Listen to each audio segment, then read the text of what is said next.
चलें जी, let's restart it. तो non probability sampling क्या है? सिंपली कि जहाँ पे हर एक के पास इक्वल चांस ना हो सिलेक्ट होने का, वो नॉन प्रोबेबिलिटी सैम्पलिंग कहलाती है। नथिंग मच डिफिकल्ट, कोई इसमें मुश्किल चीज़ नहीं है।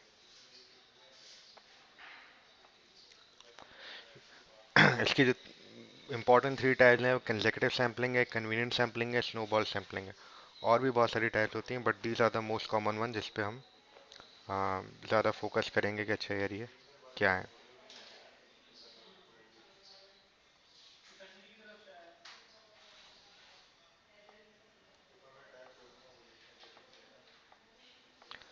अच्छा जी,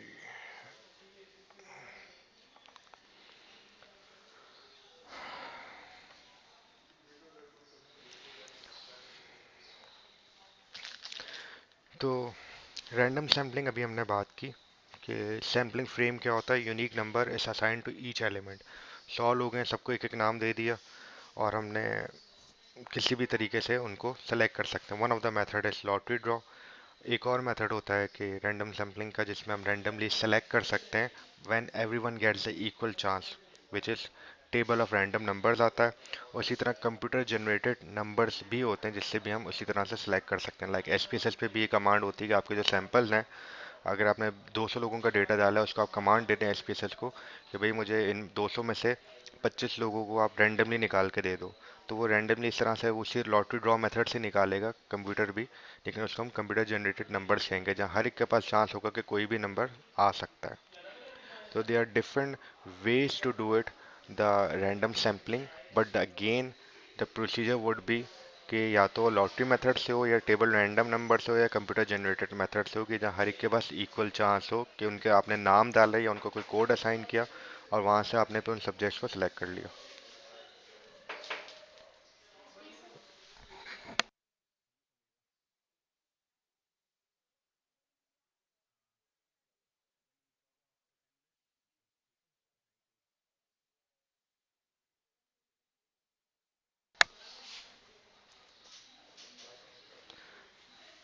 अच्छा जी, इसका मतलब है कि there must be some other method as well beside random sampling, जिससे हम लोगों को सिलेक्ट कर सकें और वो लॉटरी ड्रॉ भी ना कहलाए और हर एक के पास इक्वल चांस भी हो। तो बिल्कुल होता है। Another one is the systematic sampling. Systematic sampling क्या होती है कि जी 100 लोग बैठे हुए हैं क्लास में, मुझे 20 लोगों का डेटा लेना है, तो मैंने कहा कि जी हर पाँचवें बंदे को मैं सेलेक्ट कर लूँगा। जब मैं हर पाँचवें को करूँगा, तो जब मैं आखिरी 100 बच्चों तक पहुँचूंगा, जो 100 स्टूडेंट होगा, तो मेरे पूरे 20 लोग सिलेक्ट हो गए होंगे, क्योंकि मैं एवरी फिफ्थ को ले रहा हूँ। मैं जब एवरी फिफ्थ को लेते जाऊंगा तो 10 तक पहुंचूंगा तो दो हो गए, 20 तक पहुंचूंगा तो चार हो जाएंगे, 30 बच्चों तक पहुंचूंगा क्योंकि हर पाँचवें बच्चे को ले रहा हूँ, तो करते ही करते मेरे 100 बच्चे तक जब मैं पहुंचूंगा तो मेरे 20 लोग पूरे सेलेक्ट हो जाएंगे। तो यहाँ पे भी हर एक के पास इक्वल अपॉर्चुनिटी थी कि वो सिलेक्ट हो सकता था, क्योंकि स्टूडेंट्स जो है वो रैंडमली बैठे थे। जो सिलेक्शन कर रहा है उसको नहीं मालूम कि कौन से स्टूडेंट कहाँ बैठा है। उसने एक प्रोटोकॉल बना लिया कि ठीक है जी, मैं हर पांचवें बंदे को या हर चौथे बंदे को या हर 10वें बंदे को मैं सिलेक्ट करूंगा, और हर एक के पास इक्वल चांस है कि हो सकता है कि जिस पे मैं जाके जाऊं वो कोई भी बच्चा हो सकता है। तो हर एक के पास इक्वल चांस है। स्टूडेंट्स को भी नहीं पता कि जी कौन से नंबर पे सिलेक्शन होगी, जो कर रहा है उसको भी नहीं पता कि जी किस नंबर पे कौन सा बच्चा बैठा हुआ है। तो every one has the equal chance to be get selected. तो अगेन प्रोबेबिलिटी का क्राइटेरिया पूरा हो रहा है और आप फिर उसी हिसाब से सिलेक्ट कर लेंगे, क्योंकि इसमें आपने एक सिस्टम बनाया कि आपने कहा जी मैं हर पाँचवें बच्चे पे जाऊंगा, मैं हर 10वें बच्चे को सिलेक्ट करूंगा, या मैं हर दूसरे बच्चे को सिलेक्ट करूंगा। एक सिस्टम आपने अप्रोप्रिएटली डिज़ाइन किया, तो इसलिए इसको सिस्टमैटिक सैम्पलिंग कहते हैं। अब सवाल ध्यान में ये आता है कि जी हमने हर पांचवा बंदा ही क्यों सिलेक्ट किया, हमने हर छठा बंदा ही क्यों लिया, हमने हर 10वां बंदा ही क्यों लिया।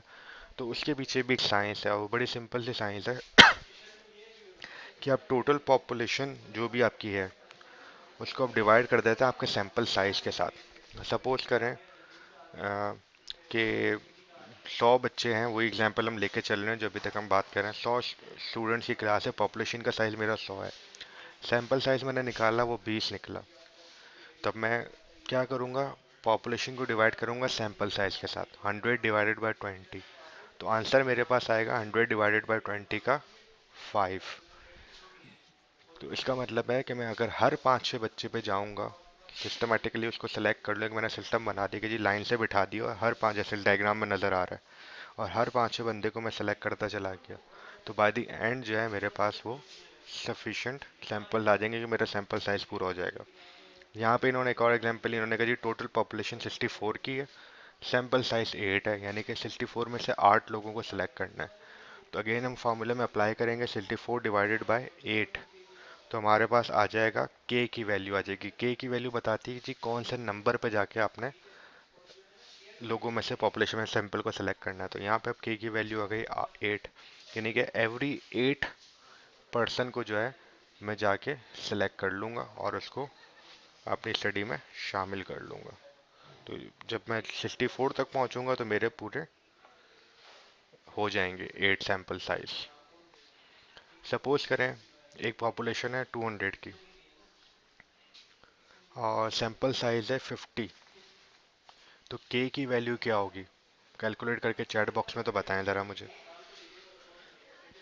Sir 4 population sir. पॉपुलेशन है 200, यस सैंपल सर। साइज है 50, k की value yes sir. Chat box में डालते 4 चलिए। सर।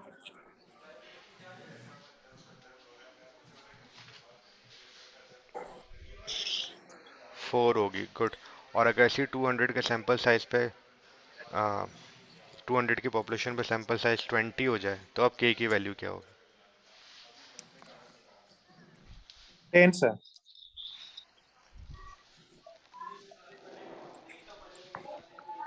गुड। अब 10 हो जाएगी। अब हम 200 को 20 से डिवाइड करेंगे तो 10 होगा। इसका मतलब है कि हर 10वें सीट पे मैं जाऊंगा और वहां से मैं हर 10वें स्टूडेंट को सिलेक्ट कर लूंगा, तो बाय द एंड मैं 200 तक पहुंचूंगा, मेरे 20 सैंपल सेलेक्ट हो जाएंगे।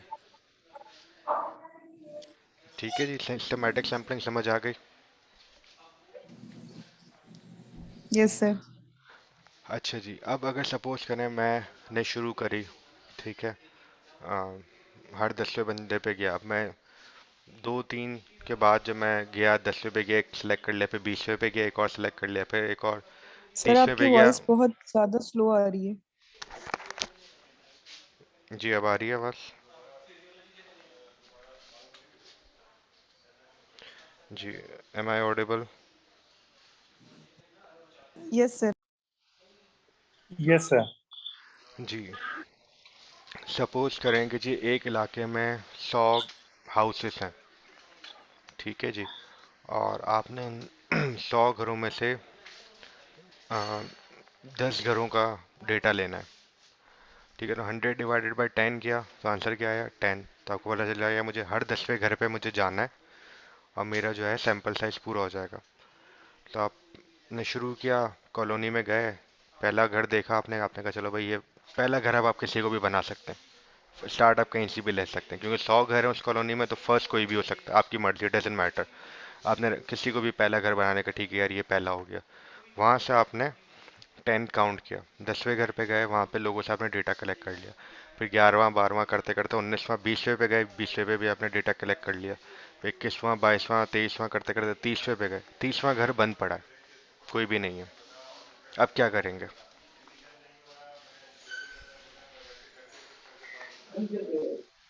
उसको 0 कर देंगे सर। अब ऐसी सूरत में हम क्या करते हैं, हम कहते हैं भाई अगर ये घर बंद पड़ा है तो उसको हम स्किप करके 31st को हम कंसिडर कर लेते हैं, और फिर वहां से हम दोबारा 10-10 का चलाते हैं। ठीक है जी, तो अगर 30th हाउस बंद है तो मैं 31st को जाके उसको सेलेक्ट कर लूंगा, और फिर वहां से दोबारा 10-10 का उसी तरह से चलाऊंगा। अब मैं 41st पे जाऊंगा, 51st पे जाऊंगा, 61st पे जाऊंगा, 71st पे जाऊंगा, फिर कोई 71st वाला घर बनता तो मैं 72 को अपना ले लूंगा, जो वेरी नेक्स्ट होगा उसको आप ले लेंगे। 72 भी बनता तो 73 को तो मैंने ले सर लिया। हमने 73 को लेने के बाद फिर मैं दोबारा 10-10, 83, 93, 100 पे आए तो दोबारा से वो जो पहला दूसरा तीसरा था वो 103 बन जाएगा, तो उसको मैंने ले लिया और अपने पूरे 10 घर पूरे कर लिए। तो अगर बीच में कोई स्किप हो तो वेरी नेक्स्ट वाले को आप ले लेंगे। तो ये सिस्टमेटिक सैम्पलिंग में एक, अगर कभी इशू आता है तो उसको इस तरह से हैंडल किया जाता है। जी कोई सवाल? कोई पूछ रहा था कुछ? सर तो प्रीवियस जैसे हमने जो कर लिए थे वो वन फर्स्ट लिया था, फिर 10th लिया था, फिर जो है हमने 23 जी लिया था, तो उसको हम एज इट इज रहने देंगे, बस जो नेक्स्ट वाला होगा उसको स्किप करके नेक्स्ट हम बिल्कुल। 11 के बाद फिर आपने डिफरेंस 10 का ही चलाना है, तो 11th आपने लिया तो फिर 10th लिया, 20th लिया, 30th नहीं तो 31 ले लिया, तब आपने डिफरेंस 10 का चलाना है। 31 के बाद फिर 41 चलेगा, 41 के बाद 51 चलेगा, 51 भी नहीं है 52 पे गए, 52 भी नहीं है 53 ले लिया, फिर दोबारा 10 का डिफरेंस चलेगा, क्योंकि आपकी के की वैल्यू 10 है। तो के की वैल्यू जितनी होगी उतना बिटवीन द टू सैंपल्स उतना गैप होना चाहिए। कोई बीच में मिसिंग है, कोई बात नहीं, नेक्स्ट वाला ले लें, फिर दोबारा के का डिफरेंस ही बीच में रखें।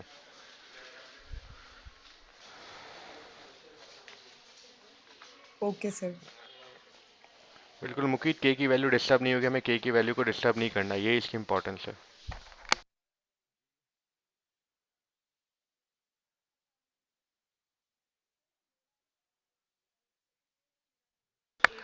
Just give me a minute, है 1 मिनट प्लीज वेट कीजिएगा।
जी, तो सिस्टमैटिक सैम्पलिंग सबको क्लियर है?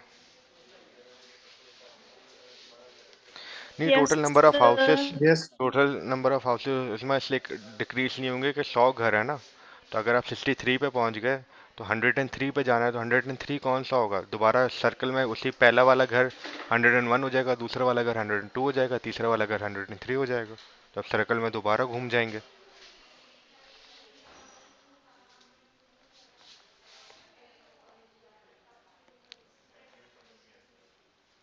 बिल्कुल, they were included in the sample size, उस वक्त वो थे, बाद में घर छोड़ के चले गए, आप किसी को बाउंड तो नहीं कर सकते ना कि भाई क्योंकि मुकीद ने वो सैंपल साइज कलेक्ट किया था, जब तक उसकी स्टडी नहीं हो जाएगी हम घर छोड़ के नहीं जाएंगे।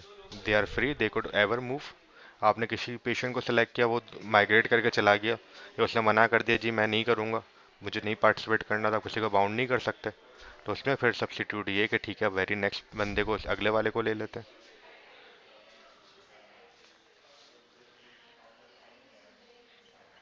ठीक है मुकीद, क्लियर है ये? Yes, sir. गुड।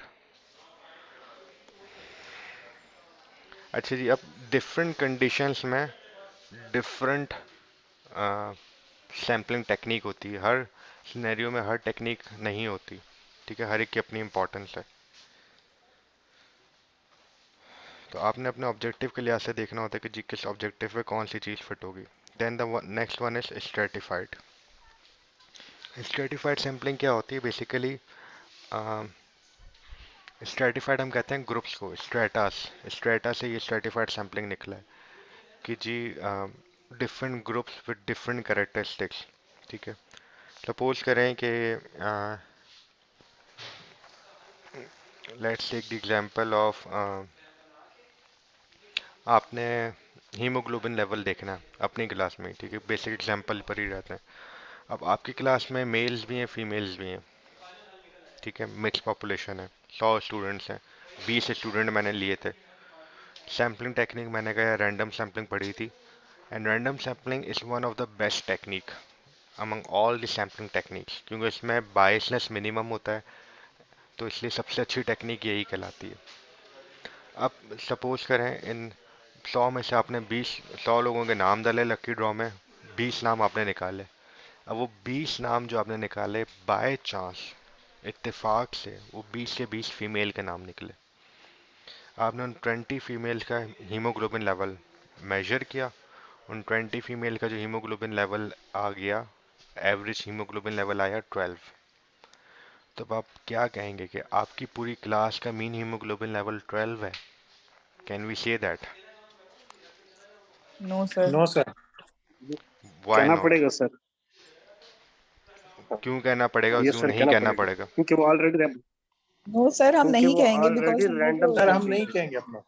अच्छा, अगर हमें कहना पड़ेगा, हम कहेंगे तो क्या ये कहना सही होगा हमारा? विल इस 12 is actually the actual value? क्या वाकई 12 हीमोग्लोबिन तमाम लोगों को नो सर, रिप्रेजेंट हमारे करेगा? रिसर्च में एरर आ जाएगा इससे। सर एक्चुअल वैल्यू तो नहीं, लेकिन सिंपल रैंडम में तो वो ऑलरेडी पहले वो कलेक्ट हुए थे ना।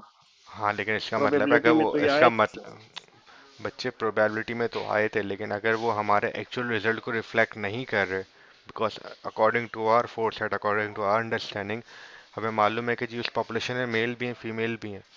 और आपको मालूम है कि अगर ये 12 में सबका कह रहा हूँ, तो इसका मतलब है जितने मेल हैं वो तमाम के तमाम एनेमिक कहलाएंगे फिर। तो इसका मतलब है आप कहेंगे कि कहीं कुछ गड़बड़ है। ठीक है, ऑल्दो मैंने टेक्निक सबसे अच्छी यूज़ की है, प्रोबेबिलिटी भी की है, लॉटरी ड्रॉ भी की है, लेकिन स्टिल मेरे रिजल्ट जो हैं सैंपल के और मेरी पॉपुलेशन को ट्रूली रिफ्लेक्ट नहीं कर रहे। तो यहाँ पे क्या मसला था? यहाँ पे मसला था कि जिस पॉपुलेशन से आप डेटा कलेक्ट कर रहे हैं, सैंपल जो आप ले रहे हैं, उनमें डिफरेंट कैरेक्टरिस्टिक्स हैं जो कि आपके वेरिएबल ऑफ आउटकम को अफेक्ट कर सकते हैं। और वो कैरेक्टरिस्टिक क्या है? जेंडर। मेल और फीमेल का हीमोग्लोबिन लेवल डिफरेंट होता है। तो आपको पता चला है यार, अगर ये दो अलग अलग स्ट्रेटा मौजूद हैं जो कि मेरे आउटकम को डिफरेंट कर सकते हैं, तो फिर मैं यहाँ पे इन सबको एक साथ एक ही उसमें नहीं चला सकता, एक ही लाठी से सबको नहीं हाँक सकता। I need to design different strategies. तो फिर यहाँ पर आप क्या करते हैं, यहाँ पे आपको पता चलता है कि आपकी जो रैंडम टेक्निक है, it's not the appropriate in this particular scenario. यहाँ पे जो सबसे अच्छी टेक्निक है वो यहाँ पर आकर फेल हो जाती है। तो फिर यहाँ पर आप सिंपली क्या करते हैं, दो ग्रुप्स बनाते हैं, मेल्स का और फीमेल्स का अलग अलग दो स्ट्रेटास बनाएंगे। और मेल्स के लिए फिर अलग लॉटरी ड्रॉ करेंगे, फीमेल्स के लिए अलग लॉटरी ड्रॉ करेंगे। फिर आप बताएंगे कि जी मेल का जो मीन हीमोग्लोबिन लेवल ये आया है, फीमेल का मीन हीमोग्लोबिन लेवल ये आया है। तो before doing the random sampling we do the stratification. Stratas बनाएंगे और फिर हर स्ट्रेटा के लिए अलग अलग रैंडम सैम्पलिंग करेंगे। तो this is an example of stratified random sampling. तो first we divide the population into different groups of elements called strata. और फिर हर एलिमेंट जो इस पॉपुलेशन का होगा वो स्ट्रेटा से जो बिलोंग करता होगा उसके अंदर वो पर्टिकुलर कैरेक्टरिस्टिक्स होंगे। और फिर हर स्ट्रेटा से हम अलग अलग डेटा को उठाएंगे, क्योंकि अब वो उस स्ट्रेटा में होमोजीनियस ग्रुप आ गया, उनके कैरेक्टरिस्टिक्स एक ही हैं, वो सारे मेल्स एक साथ आ गए, सारे फीमेल एक साथ आ गए। तो जो मेरा वेरिएबल ऑफ आउटकम है हीमोग्लोबिन लेवल, वो हर स्ट्रेटा में होमोजीनियस हो गया। फिर मैं दोनों स्ट्रेटा से रैंडमली सैंपल को कलेक्ट कर लूँगा।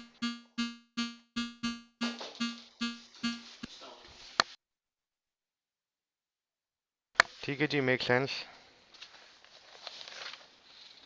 Yes yes sir. Sir. Sir आपने जो लेकिन बताया था वो ये बताया था ना कि प्रोबेबिलिटी सबसे अच्छी टेक्निक है ना, उसमें भी जो है सिंपल रैंडम सबसे बेस्ट है, मींस अगर ओवरऑल देखा जाए। बिल्कुल, बिल्कुल ये बताया था। Okay sir. और सर नंबर ऑफ स्ट्रेटा जो है हम वो कैसे डिटरमाइन करेंगे? लाइक ये तो जैसे हीमोग्लोबिन था, इसमें हमने मेल फीमेल का ग्रुप बना लिया, अगर रिसर्च कोई और टॉपिक है या कुछ और है तो उसमें फिर हम नंबर ऑफ स्ट्रेटा अच्छा, कैसे यहाँ पे बनाएंगे हमें हम? कैसे पता चला कि हमें दो स्ट्रेटा बनाना है इस हीमोग्लोबिन वाले सिनेरियो में?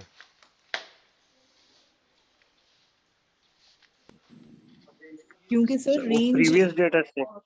प्रीवियस एक्सपीरियंस, प्रीवियस नॉलेज से मैं अंदाजा हुआ, प्रीवियस लिटरेचर से, कि भाई हीमोग्लोबिन लेवल वेरी करता है। तो यहाँ पे भी यही होगा कि जब आप कोई नई रिसर्च करने लगे तो उसके बारे में आप इतना लिटरेचर पढ़ेंगे कि आप सैम्पलिंग टेक्निक से पहले उसके बारे में देख लेंगे कि कहीं यहाँ पे तो कोई ऐसा स्ट्रेटा नहीं है जो कि मेरी टेक्निक पे अफेक्ट मुतासर कर सकता है, उसको चेंज कर सकता है। तो नॉलेज बहुत ज़रूरी है, लिटरेचर रिव्यू बहुत ज़रूरी है, and then discussion with the subject expert. जो कि आपको बताएगा, जो कि फोर्स ही करेगा कि भाई कौन कौन सी चीज़ें जो कि आपकी चीज़ों को अफेक्ट कर सकते हैं।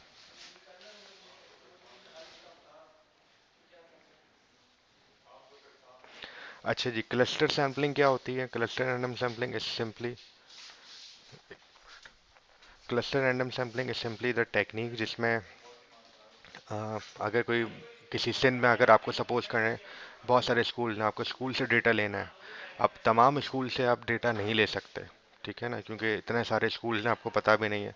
तो हम क्या करते हैं कि हम जो डिफरेंट स्कूल हैं उन स्कूल्स को हम रैंडमली सेलेक्ट करते हैं। हमने कहा कि जी अच्छा यार, अगर सिंध में 200 स्कूल हैं तो उन 200 में से मैं 10 स्कूल को सेलेक्ट कर लेता हूँ। एक क्लस्टर को आपने सेलेक्ट कर लिया रैंडमली, उन 10 स्कूल से फिर आपने डेटा को सेलेक्ट कर लिया। तो ये कहलाता है रैंडम क्लस्टर सैम्पलिंग, कि एक बहुत बड़े ह्यूज पॉपुलेशन में से आपने क्या किया, सिंपली क्लस्टर उठाया रैंडमली, क्योंकि आप तमाम पॉपुलेशन तक एक्सेस नहीं कर सकते, बहुत फैली हुई है। और फिर उसको जब आपने उस क्लस्टर को उठा लिया, अब वहाँ से फिर आपने जितने भी उसमें लोग हैं उन सबको आपने सेलेक्ट कर लिया। सपोज करें अगर आपको पाकिस्तान में डायबिटिक ओपीडी से डेटा चाहिए, तो आपने पहले डायबिटिक्स ओपीडी देखें चाहिए कौन कौन से शहर हैं पाकिस्तान में। फिर आपने रैंडमली चंद शहर डिसाइड किए कि भाई ये चंद शहर हो गए, वो एक क्लस्टर आपका बन गया। तो उन चंद शहरों में भी आपने चंद इलाके रैंडमली निकाले, तो वो फर्दर आपका एक नया क्लस्टर के अंदर एक और क्लस्टर निकल आया कि जी ये चंद इलाके हैं जिनमें सब करेंगे। उन चंद इलाकों में फिर जितनी डायबिटीज क्लिनिक होगी वहाँ से आप डेटा उठा लेंगे। तो this is an example of cluster sampling. तो it is a probability sampling method, ठीक है जी, जिसमें आप पॉपुलेशन को डिवाइड करते हैं इनटू क्लस्टर। जैसे डिस्ट्रिक्ट स्कूल की हमने एग्जांपल दी, हॉस्पिटल की या सिटी की एग्जांपल दी। और फिर वहाँ से फिर आप अपने सैंपल को उन रैंडमली सिलेक्टेड क्लस्टर्स में से सिलेक्ट कर लेते हैं। नॉन प्रोबेबिलिटी सैम्पलिंग सर तो क्लस्टर में हमारे जी क्लस्टर डेटा में तो हमारे रिजल्ट पे अच्छा खासा इफेक्ट तो पड़ेगा ना। बिल्कुल पड़ेगा। और क्लस्टर सैम्पलिंग पे ऑब्वियसली हर जगह यूज़ भी नहीं होती। क्लस्टर सैम्पलिंग बहुत स्पेसिफिक गिने चुने मेथड्स में यूज़ होती है। यहाँ पे आपकी डेटा पॉपुलेशन बहुत बड़ी हो, ठीक है, बहुत बड़े लेवल पे जो स्टडीज़ हो रही हो वहाँ पे क्लस्टर सैम्पलिंग होती है। आप बड़ी क्रॉस सेक्शन स्टडीज़ कर रहे हैं, वहाँ पे होगा। छोटी छोटी जगहों पे क्लस्टर सैम्पलिंग तो आप यूज़ नहीं करते। बड़े बड़े सर्वेज में पे क्लस्टर सैम्पलिंग यूज़ होती है, जहाँ पे पॉपुलेशन की बहुत ज़्यादा एक्सेस नहीं हो आपके पास, हर जगह से जाके आप डेटा कलेक्ट ना कर सकते हो। नॉन प्रोबेबिलिटी सैम्पलिंग, जहाँ पे कोई वो नहीं है, किसी को भी आप सेलेक्ट कर सकते हैं, लेकिन again there must be a method. इसमें तीन बड़ी मोस्ट कॉमन है। कन्वीनियंट स्ट्रेटजी, कन्वीनियंट सैम्पलिंग क्या होती है कि जब आप रिसर्चर के पास पॉपुलेशन का डेटा नहीं है तो प्रोबेबिलिटी पे जा नहीं सकता। अब वो कहता है कि ठीक है, जो मैं जिस जिसके साथ इंटरेक्ट करता रहूँगा, जिस जिस सब्जेक्ट के साथ जो कि मेरी पॉपुलेशन या सैंपल बन सकता है, अगर वो मेरे क्राइटेरिया पे उतरेगा तो मैं उसको सेलेक्ट कर लूँगा। तो अगर मैं ओपीडी में बैठा हूँ, पेशेंट आ रहे हैं, तो जो पेशेंट मेरे क्राइटेरिया पे उतरता जाएगा, मेरी स्टडी के प्रोटोकॉल पे उतरेगा, मैं उसको सिलेक्ट कर लूँगा। तो ये कन्वीनियंटली अब जो रिसर्चर है वो अपनी कन्वीनियंस के हिसाब से सब्जेक्ट्स को सिलेक्ट कर रहा है, क्योंकि उसके पास पूरी पॉपुलेशन का डेटा नहीं है। तो उसने एक कन्वीनियंट का क्राइटेरिया बनाया कि भाई ये क्राइटेरिया कि जी जो पेशेंट मेरे पास मंडे वाले दिन आ गया, मंडे को ओपीडी में, और जो मेरे क्राइटेरिया पे उतरा मैं उन सबको ले लूँगा। तो अपनी कन्वीनियंस के हिसाब से आप एक क्राइटेरिया बनाते हैं कि जो मेरे रिसर्च प्रोटोकॉल से पूरा उतरेगा मैं उसको सेलेक्ट करता चला जाऊँगा। तो that is an example of convenient sampling. Convenient की एक एडवांस फॉर्म होती है consecutive sampling. The different only difference between the two is कि कन्वीनियंट सैम्पलिंग में आप कहते हैं कि जी मेरा सैंपल साइज लेट्स से 200 था, तो जो 200 पेशेंट मेरे क्राइटेरिया पर उतरते चले गए, जो पहले 200 पेशेंट मुझे मिल गए, मैं उनको ले लूँगा। ठीक है, कन्वीनियंट सैम्पलिंग हो गई। कंसेक्यूटिव सैम्पलिंग में हम कहते हैं कि नहीं जी, इस दौरान में आपके पास आपके क्राइटेरिया पर जितने लोग उतरेंगे आप सबको ले लेंगे। आप फिर सैंपल साइज तक अपने आप को महदूद नहीं रखेंगे। जो इतने भी सब्जेक्ट्स आपके क्राइटेरिया पे पूरे उतरेंगे आप उन सबको सेलेक्ट कर लोगे। ये कंसेक्यूटिव सैम्पलिंग होती है। तो the only difference between the convenient and the consecutive sampling is the sample size, कि वहाँ पे सैंपल साइज मखसूस होता है।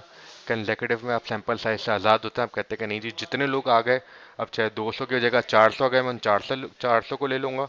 अगर खाली 50 है तो मैं 50 को लूँगा। तो कंसेक्यूटिव सैम्पलिंग में आप तमाम लोगों को ले लेते हैं। स्टूडेंट से डेटा कलेक्ट करना है मेडिकल कॉलेज में, 5 क्लासेस हैं first year to final year. तो एक तो तरीकाकार ये है जी कन्वीनियंट सैम्पलिंग, के आपने कहा कि यार जो स्टूडेंट्स मेरे क्राइटेरिया पर आए 50 स्टूडेंट मैं उनको ले लूँगा।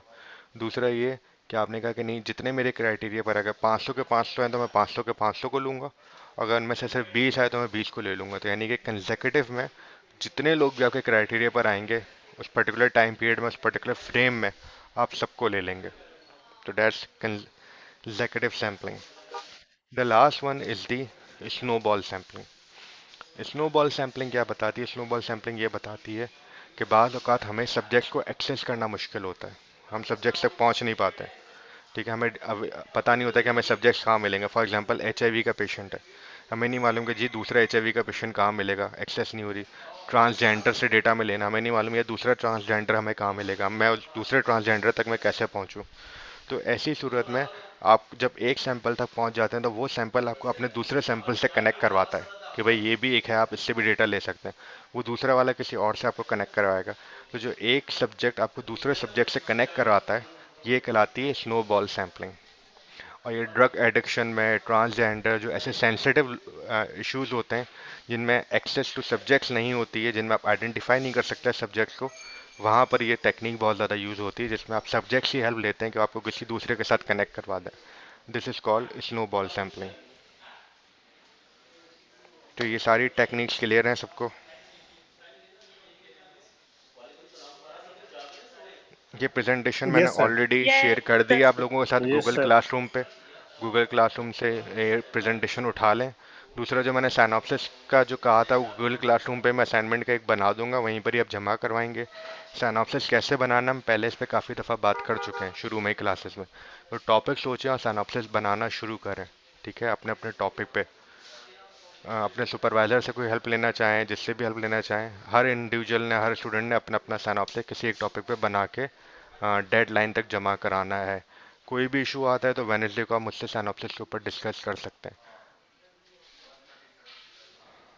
जो चीज़ सर समझ में नहीं काइंडली आए, थोड़ा मतलब बता साइनॉप्सिस में दें। अगर कोई चीज़ समझ में नहीं आती तो उस पोर्शन सर को छोड़ दीजिएगा।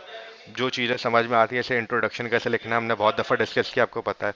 ऑब्जेक्टिव कैसे सर्च करना है, ऑब्जेक्टिव कैसे बनाना है, आपको पता है। लिटरेचर रिव्यू कैसे करना है, आपको पता है। मेथडोलॉजी में आपको पता है स्टडी डिज़ाइन कैसे करनी है, सैम्पलिंग टेक्निक कौन सी रखनी है। तो जो चीज़ें पता है वो करते चले जाएं, जो नहीं पता उसको छोड़ दें, लेकिन बाकी चीज़ें कंप्लीट करते हैं, तो हम वो डिस्कस करते जाएंगे। हेलो जी। सर, अभी तो हमें सुपरवाइजर भी नहीं मिला अपना, अरे तो फिर बगैर मैं ये सुपरवाइजर के कर समझ लो, मेरा नाम डाल दो सुपरवाइजर में यार। ठीक है। ओके ठीक है, तो ओके ओके जहाँ सुपरवाइजर है वहाँ मेरा नाम को सुपरवाइजर में डाल दें, जहाँ सुपरवाइजर नहीं है वहाँ मेरा नाम सुपरवाइजर में डाल दें। रिसर्च करें ठीक है ताकि ठीक है ताकि इस कोर्स को प्रैक्टिकली अप्लाई करें, ताकि कुछ सीख कर जाएं। ठीक है ठीक है ओके ओके ठीक है, इसको फिर हम KMDC की IRB में जमा कराएंगे ताकि ये अप्रूव हो और फिर ये रिसर्च जो भी आप करें ये पब्लिश भी हो सके।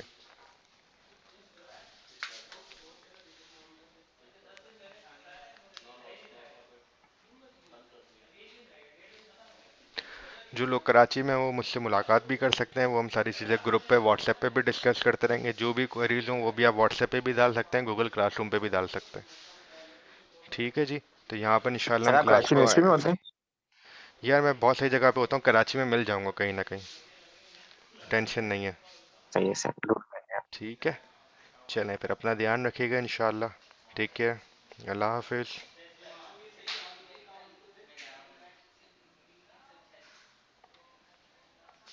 थैंक यू जी, अल्लाह हाफिज़।